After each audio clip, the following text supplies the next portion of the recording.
Bueno, muchísimas gracias para esa introducción súper completa. Es un placer estar con ustedes en Puerto Rico, aún de forma virtual. Yo estaba ahí hace pocas semanas, pero es un placer estar con ustedes en esta tarde, o sea, tarde para mí, en la mañana para ustedes. Y quería darle las gracias a Mayra para la invitación y bueno, espero que esta presentación sea de interés, especialmente para los estudiantes. Entonces, déjeme ver si puedo compartir la presentación.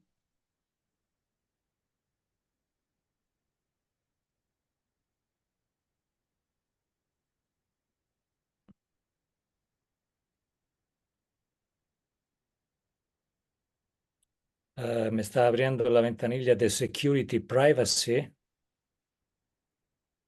No sé si yo tengo el permiso de poder hacer los sharing. Déjame ver.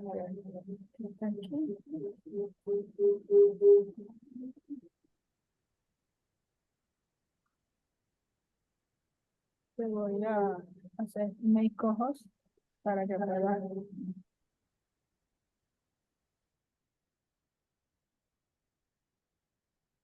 Mm, Voy a intentarlo de nuevo. Share. Inténtala ahora, a ver.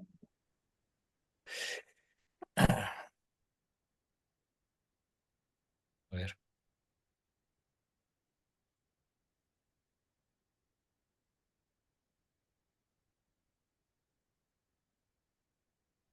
Ok, me dice allow Zoom to share your screen. Déjame ver, vamos a abrirla.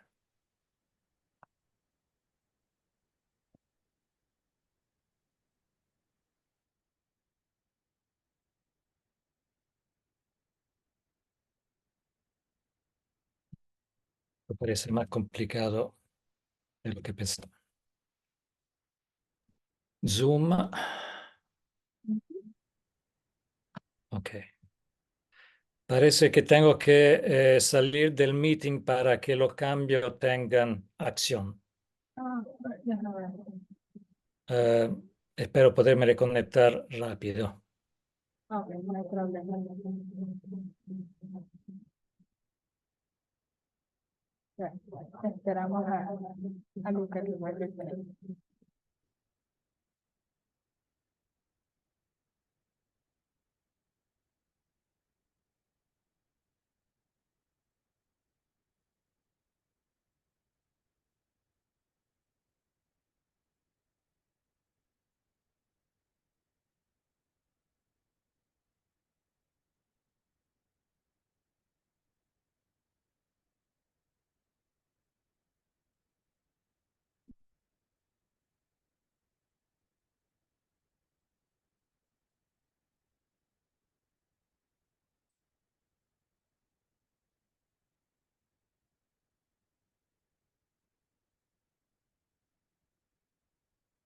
Ok, se ve muy bien tu pantalla.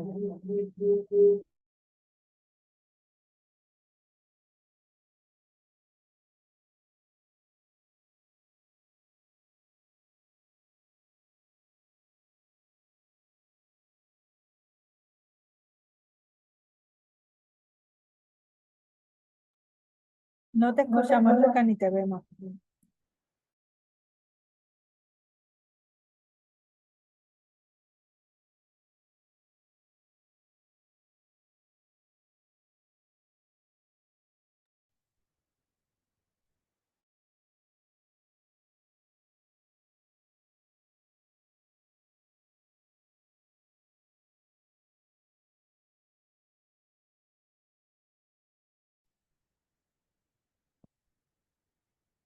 Ahora.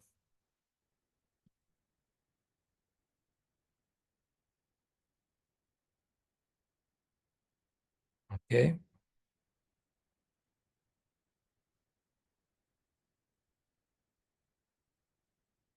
Ahora pueden ver todo y me escuchan. Perfecto. Gracias. Fue complicado, pero llegamos. Bueno, entonces quería darle alguna información sobre el observatorio donde estoy trabajando desde hace unos años, el Observatorio Astrofísico de Arcetri, que parte del Instituto Nacional de Astrofísica o INAF, y que se compone de varios observatorios en toda Italia. Y en particular, el INAF maneja tres radiotelescopios principales, dos con un diámetro de 32 metros. Uno se encuentra en Sicilia y el otro se encuentra en el norte de Italia, cerca de Bologna. Y hay uno más nuevo, el Sardina Radio Telescope, que tiene un diámetro de 64 metros. Los tres radiotelescopios van a tener muy pronto la capacidad de operar hasta una frecuencia máxima del orden de los 100 gigahertz, así que todos van a tener capacidad de operar en lo que se llama el millimeter range. Eh, una cosa que tal vez no saben es que el observatorio de Arcetri se encuentra bien cerca a lo que que era la antigua casa de Galileo Galilei. Es la casa donde él se encontró exiliado unos cuantos años, exactamente desde el 1631 hasta 1642. Y esta casa hoy es parte de la Universidad de Florencia y se utiliza para conferencias y workshops y otras actividades académicas. También en el centro de la ciudad de Florencia se encuentra el Museo de la Ciencia, donde se pueden mirar lo que fueron algunos de los telescopios de Galileo. Y naturalmente creo que no debo darle informaciones sobre la ciudad de Florencia, que se conoce en todo el mundo por su obra de arte. Y aquí le quise poner algunas de las imágenes más icónicas de esa ciudad. Bueno, entonces, por supuesto, a nosotros lo que nos interesa más en este momento es la actividad del laboratorio de radioastronomía en nuestro observatorio. Y a pesar que es el grupo de radioastronomía en Arcetri es relativamente pequeño, porque en realidad en total somos como 5 o 6 personas, aparte la posición técnica. Pero el grupo es muy activo y en algunos de los proyectos internacionales más importantes en este momento, como ALMA, SKA, y por supuesto estamos participando también en el upgrade de los radiotelescopios italianos. Y tenemos varios expertise que van desde el diseño de componentes pasivos de microondas hasta los componentes digitales. Bueno, como que voy a hablar sobre radiotelescopio, quería recordarles especialmente a esos estudiantes que no tienen una conocencia específica de la radioastronomía, que el rango de frecuencia a donde se pueden hacer observaciones radioastronómicas es un rango muy ancho que tiene varios órdenes de magnitud en términos de frecuencia o longitud de onda y que va desde longitudes de onda del orden de algunos 10 metros hasta longitudes de onda inferior al milímetro. Y por supuesto, en un intervalo espectral tan ancho, es inevitable que la técnica y los métodos y la instrumentación para detection y recording de la radiación electromagnética sean muy diferentes.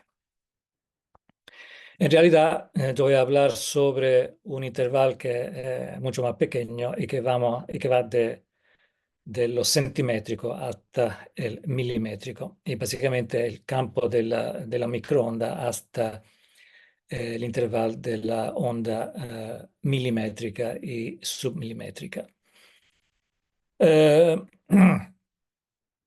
bueno, yo decidí poner este slide porque no estaba seguro de que si todo tiene conciencia de cuáles son los mecanismos astronómicos para la emisión de onda electromagnética, en particular en el intervalo del radio. brevemente, hay dos tipos principales de emisión de parte de la fuente astronómica. Una es la emisión continua.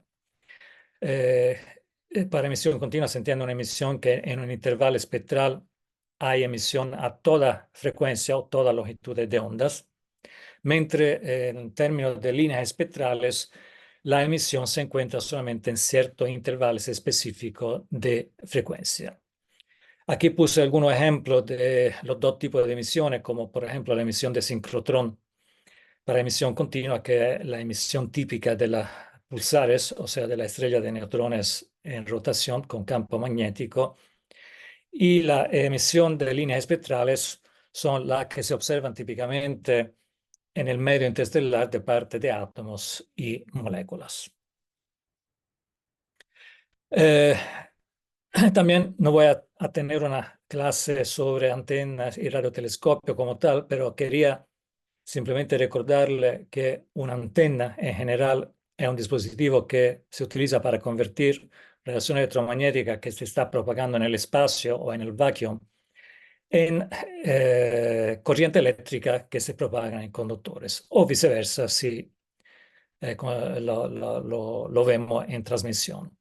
Ahora, en términos de los radiotelescopios, los ingenieros en general siempre utilizan la palabra antenas, pero dependiendo de cuál es el rango de frecuencia en el cual estamos trabajando, la antena o los radiotelescopios que se utilizan tiene forma muy diferente.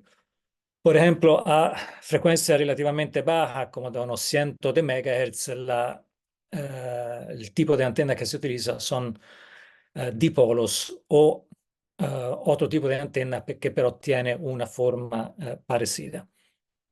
Cuando vamos a frecuencia más alta de algunos cientos de megahertz, es más eficiente utilizar lo que se llama field aperture antenas o también volume antenas, que son básicamente los radiotelescopios clásicos, que se componen de un main dish, que es lo que se utiliza para recoger la radiación electromagnética. Y yo me voy a concentrar en la charla de hoy sobre ese particular tipo de radiotelescopio. Así que un Field Aperture Telescope tiene algunos componentes principales que se ven en esta imagen, que son el main dish o también el primary reflector y después un reflector secundario que se utilizan para recoger la cantidad más grande posible de radiación electromagnética y para concentrar en el foco de la antena. En el foco de un radiotelescopio no vamos a encontrar un CCD como es el caso de los telescopios ópticos e infrarrojos, vamos a encontrar lo que se llama un feed horn, que es un dispositivo pasivo de microondas que se utiliza para convertir la radiación, la propagación de la onda electromagnética en el vacuum a propagación de onda electromagnética en guía de onda. Una vez que la onda electromagnética se propaga en guía de onda, se puede detectar, amplificar y también grabar. Entonces, los componentes de los radiotelescopios que los radioastrónomos quieren mejorar para aumentar cada vez más la sensibilidad de los radiotelescopios y la posibilidad de observar fuentes radioastronómicas débiles y más pequeñas en términos de dimensión angular en el cielo. La característica, estaba diciendo, que se quieren aumentar y mejorar son lo que se llama el light gathering power del radiotelescopio, que es básicamente la capacidad del radiotelescopio de recoger la cantidad más grande posible de radiación electromagnética. La sensibilidad de un radiotelescopio es proporcional al área del main dish, así que el light gathering power es proporcional al diámetro al cuadrado. La otra característica importante de un radiotelescopio es su capacidad de analizar los detalles más pequeños posibles de una fuente astronómica, o sea, lo que se llama su angular resolving power, el poder de angular resolutivo. Y eso también es mejor si la antena es más grande.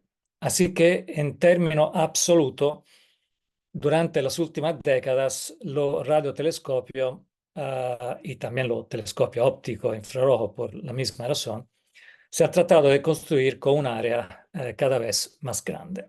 Naturalmente, eso tiene consecuencias que ahora vamos a analizar da un punto di vista della struttura meccanica y del costo del telescopio. Otra característica importante de un radiotelescopio son su field of view o campo de vista, o sea, la capacidad del telescopio de poder observar simultáneamente un área más grande en el cielo y también la posibilidad de utilizar lo que se llaman los metamateriales para realizar algunos de los componentes principales de la antena. Hay otra parte muy importante de cada radiotelescopio que es la parte de detection y processing, eh, que es tan importante como las otras, pero yo no voy a hablar de esa hoy. Me voy a concentrar principalmente en la otra área.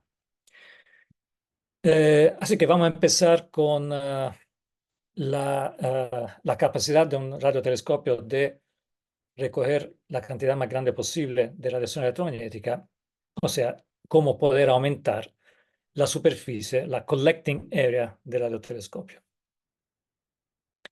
Bueno, por supuesto, como le dije, los radioastrónomos lo que quieren hacer es construir radiotelescopio más grande, si es posible. Y aquí vemos una secuencia de radiotelescopios que se han construido o desarrollado en los últimos años, con la excepción del telescopio de Arecibo, que es el más viejo de esto, o sea, era el más viejo, porque desafortunadamente hay que hablar en el pasado con referencia a Arecibo.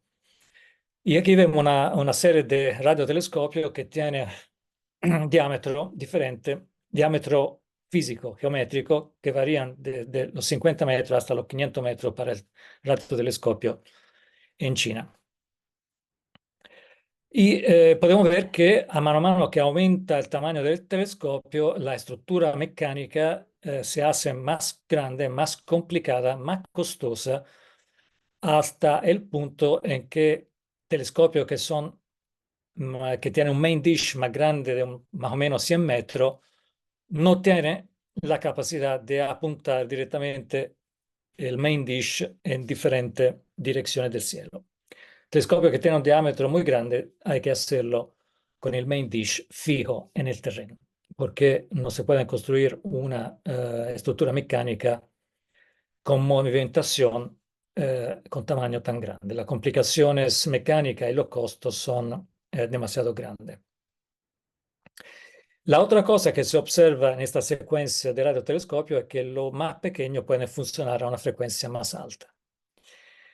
Y eso tiene una consecuencia que en realidad si se mide el tamaño del telescopio no simplemente como el diámetro físico, sino utilizando la razón d over lambda, o sea, lo que se llama el diámetro eléctrico, el diámetro en unidades de longitud de onda, se ve que más o menos todos tienen el mismo diámetro eléctrico, que es del orden de 10 a la 4. Es muy difícil poder construir radiotelescopio con un d over lambda que es mucho más grande de este orden de magnitud. Y la razón es porque la razón es simplemente una razón ingenierística, que es muy difícil construir estructura mecánica de cientos de metros de diámetro. Y de hecho, si vamos a ver los telescopios ópticos infrarrojos de la última generación que ya se han fabricado o que están en fase de construcción, como el ELT, el Extremely Large Telescope, o el JWST, el nuevo telescopio espacial. Estos son todo telescopio óptico infrarrojo de última generación y su diámetro eléctrico, como se ve aquí, es del orden de un d over lambda del orden de 10 a la 7. Y así que, de un punto de vista del diámetro eléctrico, los telescopios ópticos infrarrojos realmente son más grandes de los radiotelescopios, si se mide su diámetro en términos en unidades de la longitud de onda. Y de hecho, si uno quisiera construir un telescopio como lo de Arecibo con un diámetro eléctrico del orden de 10 a la 7, eso es más o menos el tamaño que debería tener. O sea, sería más grande de toda la isla. Y esa imagen me imagino que le hace entender muy bien cuál es la dificultad de construir radiotelescopio con un área, una collecting area muy grande y realizar así el radiotelescopio con un d over lambda que es comparable con lo de los telescopios ópticos. Esto es el brute force approach, o sea, de construir antena con una superficie cada vez más grande. Y al momento actual, la antena construida con ese approach, el brute force approach, o sea, con una sola superficie, è il telescopio chino de 500 metros de diámetro. La alternativa es de construir radiotelescopio más grande en la Luna. Eso es porque y ya hay planes para hacer eso, simplemente porque la gravedad en la Luna es mucho menor y entonces, de un punto de vista de la estructura mecánica, es mucho más sencillo construir telescopio con un main dish mucho más grande y llegar entonces a un d over lambda que se acerca a lo del telescopio óptico. Pero dejando por un lado por el momento esa posibilidad, hay otro approach para poder aumentar la collecting area del radiotelescopio sin aumentar los costos y las complicaciones mecánicas, que es la utilización de lo que se llaman los metasurface antenas.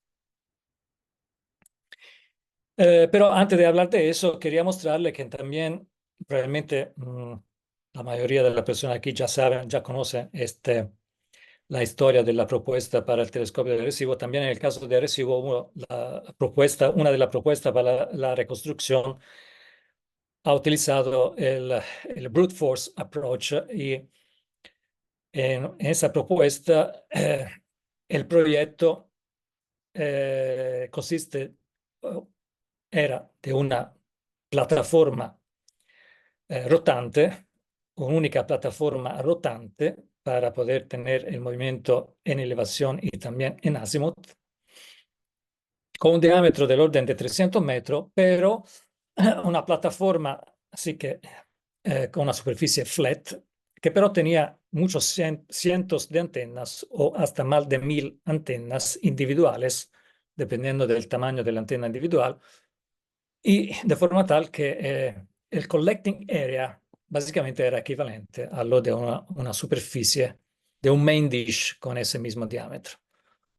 Naturalmente, desde el principio hubo varias objeciones a este tipo de propuesta porque la complicación mecánica y el costo son muy grandes. Y en una propuesta siguiente, la plataforma singola se cambió para varias plataformas más pequeñas.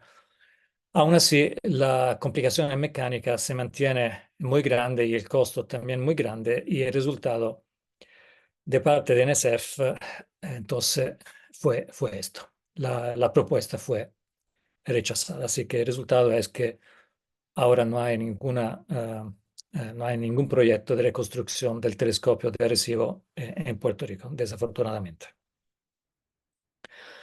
Vamos a analizar entonces cuál es el otro approach a la construcción de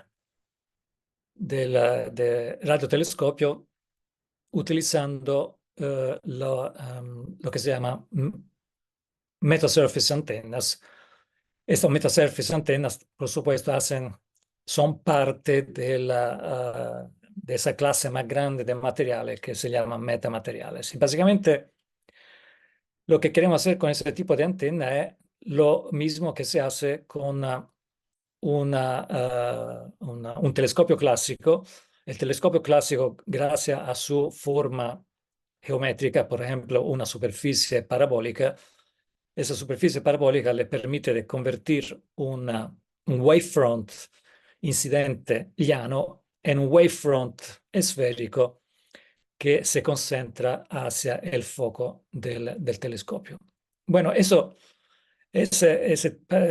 conversión de wavefront de planar a esférico se puede realizar a través de lo que se llama la metasuperficie o también reflected ray, utilizando una superficie flat, pero que se compone de muchas unidades individuales o células.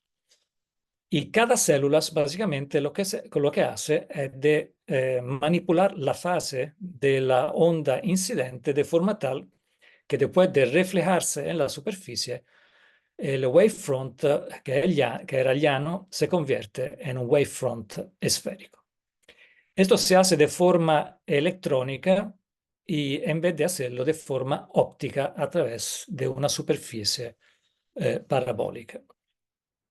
Aquí vemos ese mismo principio en forma más detallada. Básicamente, lo que se quiere hacer es convertir el wavefront incidente, que es llano, en un wavefront esférico que se concentra en el foco. Esto se puede hacer a través de esas células individuales representada en esta imagen en negro, y cada célula básicamente tiene la capacidad de modificar la fase de la cantidad correcta para que el wavefront, el frente de onda, después de reflejarse, se convierte en esférico.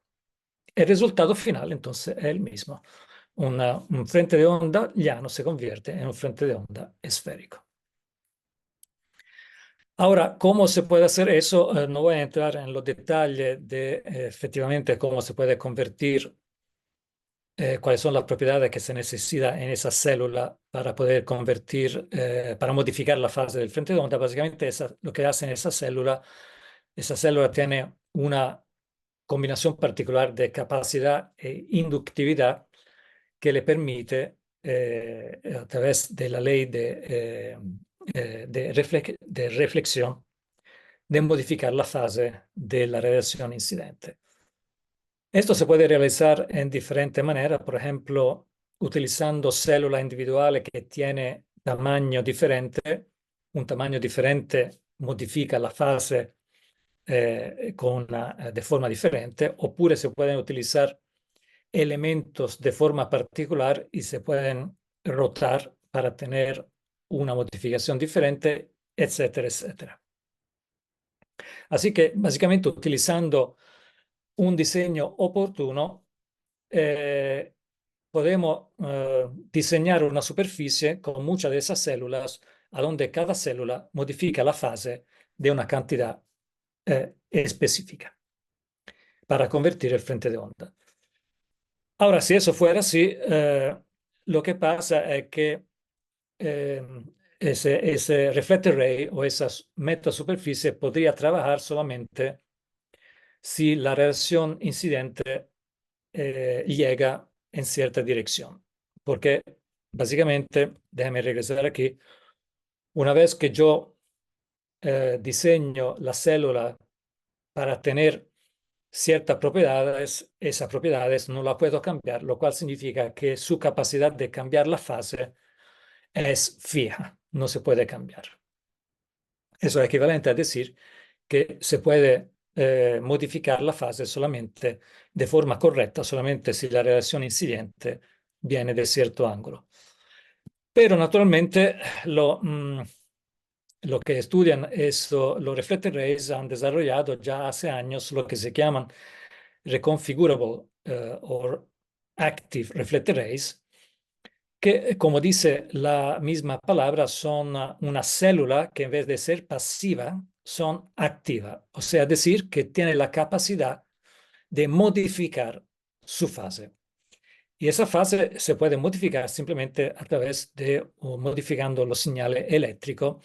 Aquí, por ejemplo, vemos una de esas células individuales que tiene un diodo y básicamente modificando oportunamente la configuración eléctrica de los diodos y de los otros componentes en la célula individual, se puede modificar cómo esa célula cambia la fase de la radiación incidente. El resultado es que los reflected rays activos tienen la capacidad de controlar de forma dinámica la dirección en la cual puede reflejar la radiación incidente. Es una ventaja muy grande porque lo que significa es que le añade a los reflected rays una propiedad muy importante. La primera propiedad importante, que tal vez yo no la enfaticé lo suficiente, es que esos reflected rays son superficie flat, así que son muy fáciles de construir y son muy económicos comparado con una superficie que, por ejemplo, tiene que tener una forma de un paraboloide. Y esa es una primera ventaja muy grande de ese tipo de metasuperficie. La otra ventaja grande es que si yo quiero tener la capacidad de apuntar una fuente astronómica y de hacer el tracking de esa fuente astronómica, lo puedo hacer de forma electrónica o digital, sin la necesidad de tener ninguna estructura mecánica complicada que tiene que moverse en elevación y azimut, como es con los radiotelescopios clásicos. Y esto es la otra grande ventaja de esta superficie porque la hacen muy fácil y muy económica para realizar. Eh, Naturalmente hay también muchas limitaciones, le voy a decir algunas, pero no todas.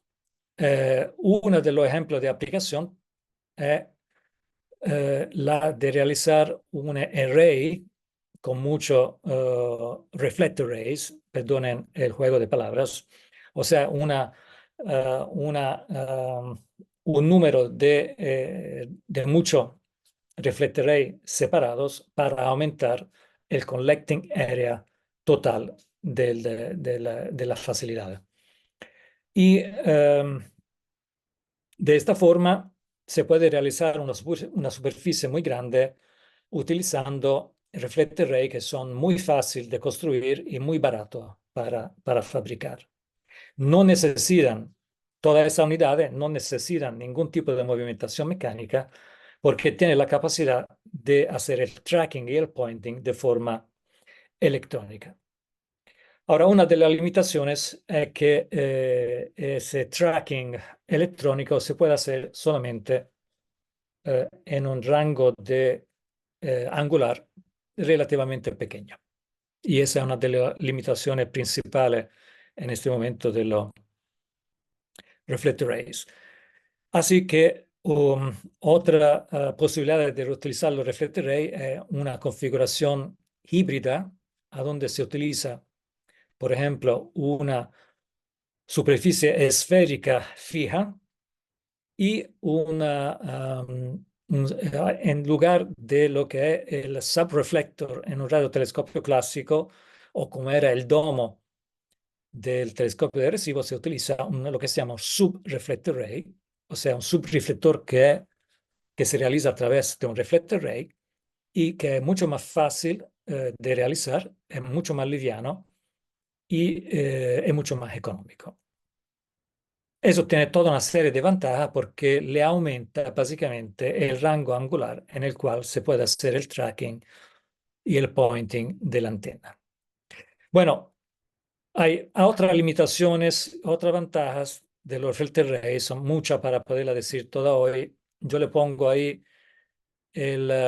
como referencia ese artículo de review que yo publiqué hace poco en ese libro que habla justamente de la tecnología en la microonda en lo último trend. Por si acaso alguien è interesado en profundizar ese tipo de tecnología. Bueno, entonces hemos visto que los reflector array tiene, por lo menos tiene la potencialidad de poder aumentar el collecting area del radiotelescopio de forma sostenible desde un punto de vista mecánico y del costo. ¿Cómo se puede aumentar el campo de vista ahora de un telescopio? Y en particular, por ejemplo, ¿cómo se puede aumentar el campo de vista de telescopios que ya existen y ya están operando? Un radiotelescopio clásico, por su mismo tipo de funcionamiento, tiene un campo de vista en el cielo que es muy pequeño. Y ahora vamos a ver un ejemplo. Así que al aumentar el campo de vista es básicamente pasar de la situación a la izquierda en esta imagen a la situación a la derecha, a donde el telescopio tiene la capacidad de observar simultáneamente una área más grande en el cielo. Eso naturalmente le permite al astrónomo de ahorrar mucho tiempo porque en la misma unidad de tiempo se puede observar una área de cielo más grande que clásicamente requiere muchos pointings diferentes.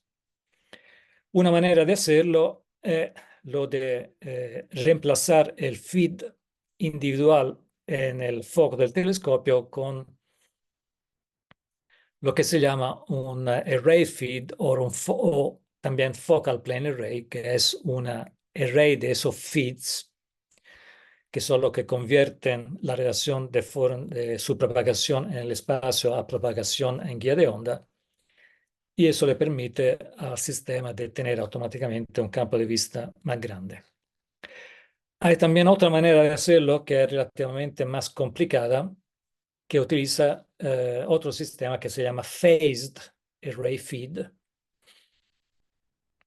Este sistema es más complicado porque básicamente lo que se tiene que hacer, y voy a pasar a la slide siguiente, básicamente lo que se tiene que hacer es darle a cada uno de esos feeds una fase, y eso lo podemos pensar en transmisión, tal vez sea más fácil que verlo en reception mode. Básicamente, si uno le manda un señal eléctrico a cada uno de esos feeds con una fase modificada de forma apropiada, el resultado total en el cielo es que se tiene múltiples beams.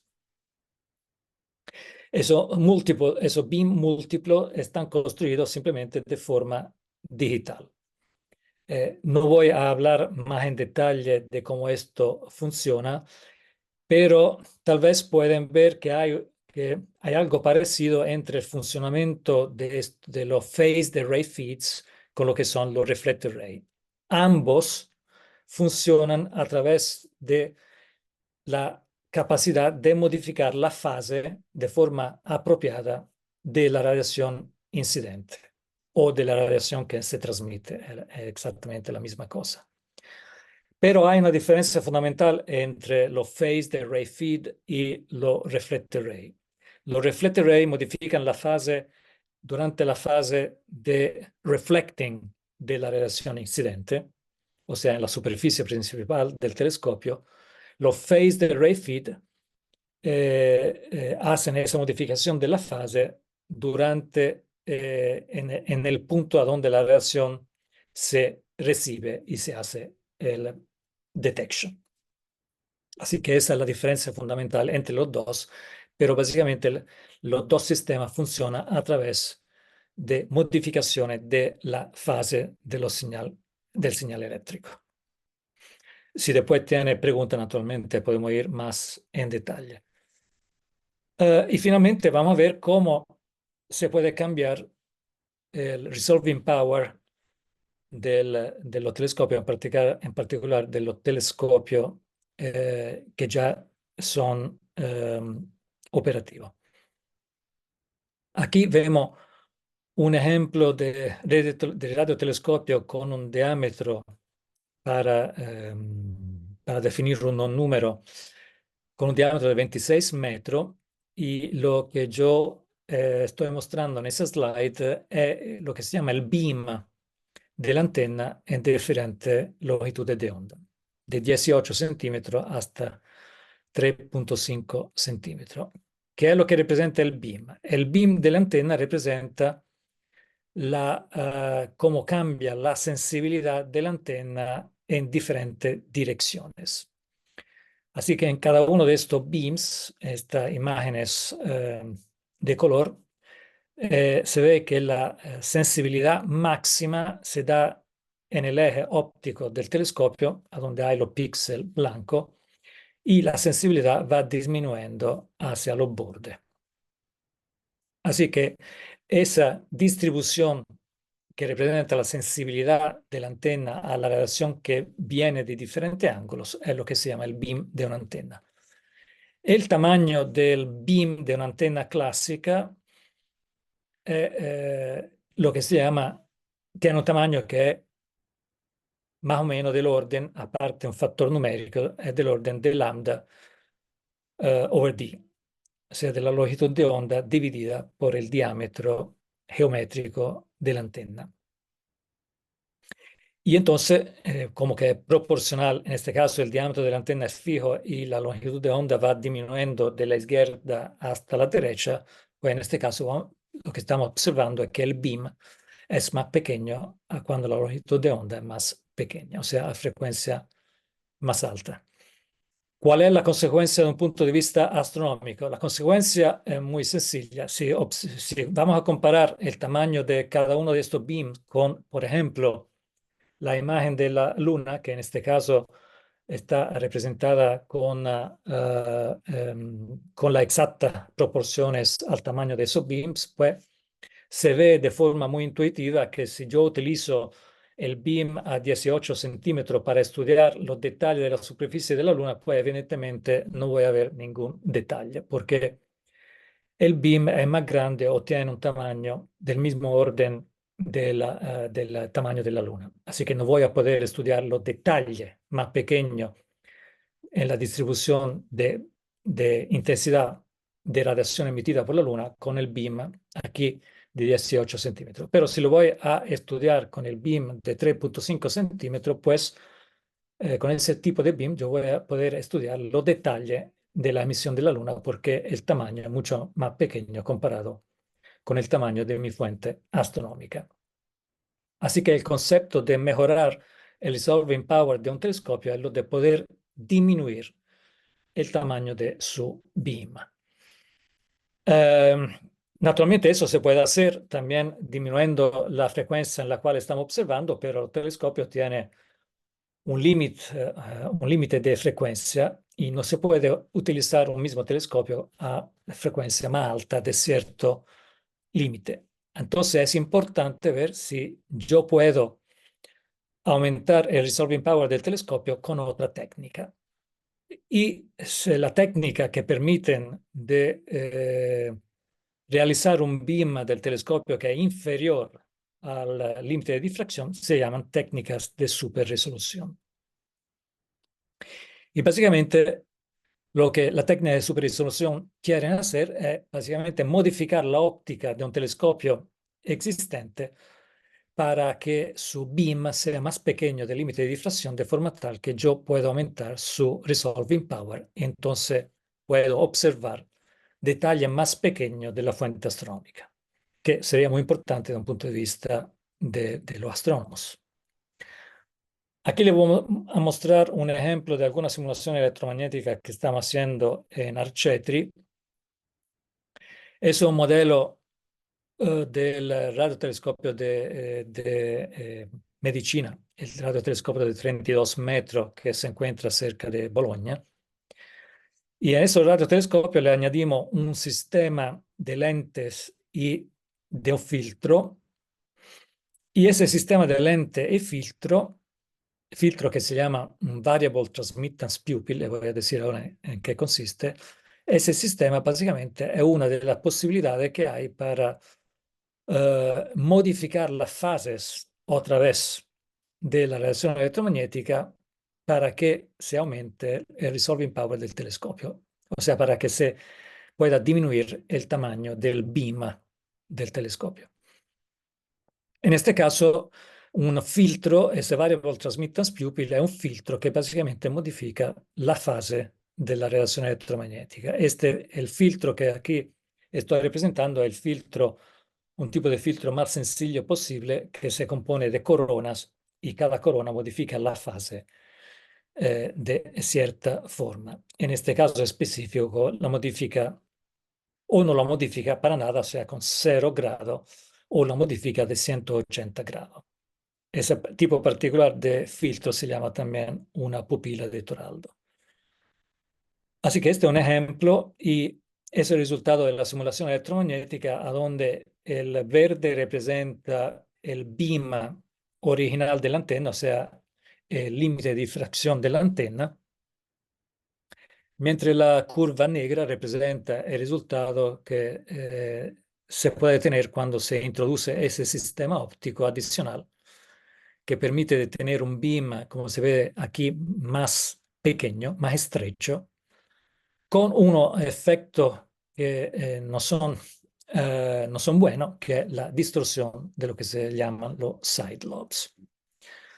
Así que en este momento estamos tratando de mejorar el sistema para que pueda tener una performance mejores. Y por fin, ¿cuál es la utilización de los metamateriales? Y antes que nada, ¿qué es lo que son los metamateriales? Bueno, los metamateriales, como indica la palabra, se refiere a materiales que tienen en este caso, que tienen propiedad electromagnética que no existen en materiales naturales. Y los metamateriales se pueden clasificar, así que son materiales artificiales, naturalmente. Los metamateriales en general se pueden clasificar dependiendo de cuáles son los valores de su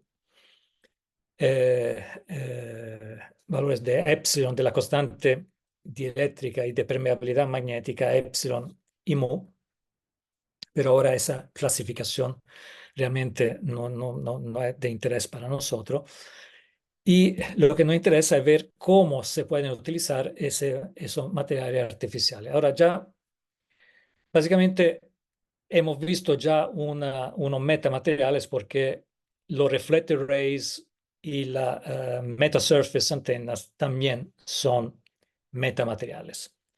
Son materiales que se realizan con células individuales que tienen más o menos el tamaño de la longitud de onda o inferior y que tienen la capacidad de cambiar la fase y la amplitud de la radiación electromagnética incidente. Aquí vemos un ejemplo de metamaterial que se utiliza, por ejemplo, para realizar un lente.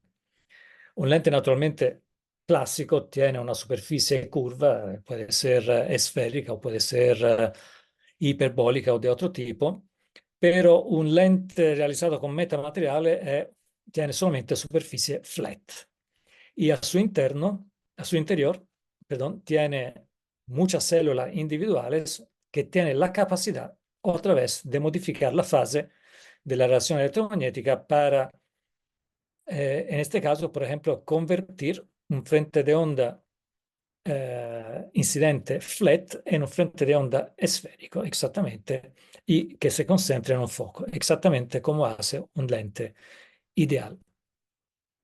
Este es un ejemplo de una simulación y realización de un lente con metamateriales a una frecuencia de 90 GHz, pero este, por ejemplo, es como se ve un lente realizado para funcionar a 10 GHz y lo que vean a la izquierda es la forma particular que tiene la unit cell en este caso particular. Y de esa unit cell hay miles en el lente que se ve a la derecha.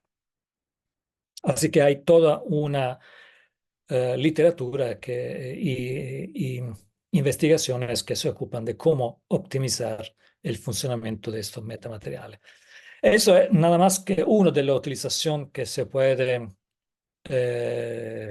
dar de los metamateriales. Nosotros estamos buscando otro tipo de aplicación que es de particular interés para los radiotelescopios de nuestro instituto. Y, por ejemplo, una de las aplicaciones es la de realizar un filtro dicroico. Los filtros dicroicos son los que se utilizan para separar diferentes frecuencias cuando se quieren observar simultáneamente frecuencias en diferentes intervalos espectrales. Por ejemplo, este es el diseño de un receptor que se ha realizado hace poco para los 3 radiotelescopios en Italia. Es lo que se llama un three-band receiver porque tiene la capacidad de observar simultáneamente en 3 diferentes frecuencias, alrededor de 20 GHz, 40 GHz y 90 GHz. Los elementos fundamentales para poder realizar esas observaciones simultáneas son lo que se llaman low pass filter o filtro dicroico, que tiene la capacidad de separar radiación electromagnética dependiendo de su frecuencia. Por ejemplo, aquí vemos que algunos de los low pass filters, alguna frecuencia se refleja y otras pasan a través del filtro. Esos filtros no son fáciles de realizar y cuando se realizan con materiales estándar tienen algunas limitaciones. Una de las posibilidades de los metamateriales, por ejemplo, es de utilizarlo como frequency splitting. Así que, por ejemplo, se puede pensar a un filtro realizado con metamateriales que separa los 2 intervalos espectrales en 2 direcciones diferentes, como se ve en el diseño de la parte superior. Si uno puede realizar un metamaterial de este tipo que le da una dirección diferente a frecuencias que son diferentes, uno de los vantajes más grandes es de poder realizar receivers radioastronómicos que tienen la capacidad de observar simultáneamente en más de una frecuencia y tiene pero también un volumen, un tamaño mucho más pequeño. Y eso cuando se quieren poner muchos receptores en el mismo plano focal de un telescopio tiene una importancia muy grande. Bueno, aquí le quería mostrar cómo se pueden realizar cómo se pueden utilizar los metamateriales también para realizar esos filtros, los Variable Transmittance Pupil que nosotros estamos utilizando para simular un mejor resolving power, o sea, una disminución del beam del telescopio. Ya le dije que se llama pupila de Toraldo. Y aquí vemos una foto de el físico que por primera vez ha publicado la posibilidad de tener super resolución utilizando ese tipo de filtro, Giuliano Toraldo di Francia, que de hecho fue mi profesor durante la universidad en Florencia. Y bueno, eso le puede dar desafortunadamente una idea de mi edad. Así que pasamos a la slide siguiente, que es mejor. Así que normalmente esa pupila de Toraldo se puede realizar con material estándar como dieléctrico, pero también se puede realizar utilizando metamateriales, o sea, otra vez utilizando capas de materiales que tienen a su interior unidades individuales o células con diferentes propiedades eléctricas, por ejemplo, con diferentes capacidades y inductividades. Y esa diferente propiedad se puede utilizar para realizar lo que se realiza con los dieléctricos tradicionales, o sea, atrasar o darle una diferencia de fase, por ejemplo, de 180 grados a la radiación electromagnética incidente.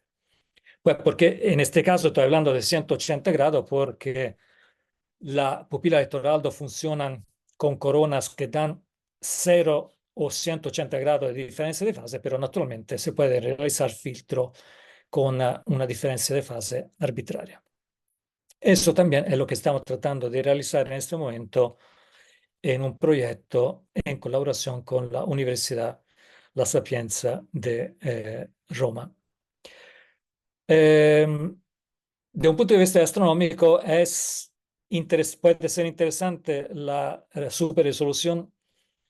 La superresolución lo que da es un efecto de tener eso, lo que se llama esos side lobes muy alto y también una reducción de sensibilidad. Así que yo hice un tipo de simulación muy sencilla para ver si podía ser útil realmente para los astrónomos. No le voy a dar todos los detalles de esta simulación, pero lo que se ve básicamente es que en la izquierda en alto se ve el modelo ideal de dos fuentes que están muy cerca una de la otra en el cielo. A la derecha en alto se ve cómo se ve esa fuente cuando se observa con un telescopio que no tiene una resolving power suficiente para separarlo. Y finalmente, después de varios ajustes y manipulaciones, en la slide abajo, más abajo a la derecha, se ve cómo la superresolución tiene el potencial, por lo menos, de ver esas fuentes, a pesar de una disminución de sensibilidad. Naturalmente, ahora lo que queremos hacer simulaciones más sofisticadas de esa, pero la conclusión, por ejemplo, es que básicamente la superresolución sí tiene una utilidad para los astrónomos. Así que mis conclusiones son muy sencillas. La técnica en radioastronomía moderna están cambiando simultáneamente con los cambios en las tecnologías. Los radiotelescopios seguramente de la próxima generación van a tener muchos componentes que se construirán a través de esas nuevas tecnologías y naturalmente eso, cuando hay esos cambios también hay gran oportunidades para los que estén interesados en seguir esos cambios y concentrarse en estudiar radioastronomía y radiotelescopios. Y eso es todo.